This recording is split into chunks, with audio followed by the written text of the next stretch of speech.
ইসরায়েলে বড় ধরনের ক্ষেপণাস্ত্র হামলা চালিয়েছে ইরান। শুক্রবার রাতে শতাধিক ক্ষেপণাস্ত্র নিক্ষেপের মাধ্যমে অপারেশন ট্রু প্রমিস 3 শুরু করে দেশটি। ইরানের প্রতিশোধমূলক হামলা শুরু হলে ইসরায়েলের প্রধানমন্ত্রী বেনিয়ামিন নেতানিয়াহু আতঙ্কিত হয়ে দপ্তর ছেড়ে চলে যান। শনিবার সকালেও ইসরায়েলে হামলা অব্যাহত রেখেছে ইরান।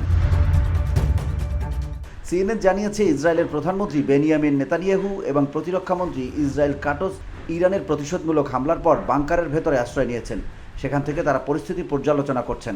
একজন ইসরায়েলি কর্মকর্তা সিএনএনকে তথ্যটির সত্যতা নিশ্চিত করেছেন। হোয়াইট হাউসের একজন কর্মকর্তা জানিয়েছেন শুক্রবারের শুরুতে মার্কিন প্রেসিডেন্ট ডোনাল্ড ট্রাম্প নেতানিয়াহুর সাথে কথা বলেছেন। কৌশলগত কারণে তার অবস্থান গোপন রাখা হয়েছে। ইরনার প্রতিবেদনে জানানো হয়েছে তেহরানের বিরুদ্ধে হামলার পর ইসরায়েলের প্রধানমন্ত্রী বেনিয়ামিন নেতানিয়াহুকে অজ্ঞাত কোনো স্থানে সরিয়ে নেওয়া হয়েছে। ধারণা করা হচ্ছে সম্ভবত তাকে গ্রিসে নেওয়া হয়েছে, তবে তথ্যটির সত্যতা যাচাই করা সম্ভব হয়নি।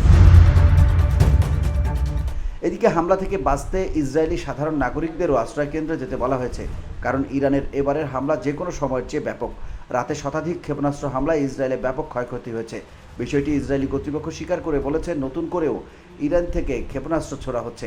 সেসব প্রতিহত এবং হতাহতদের উদ্ধারে তারা কাজ করে যাচ্ছেন।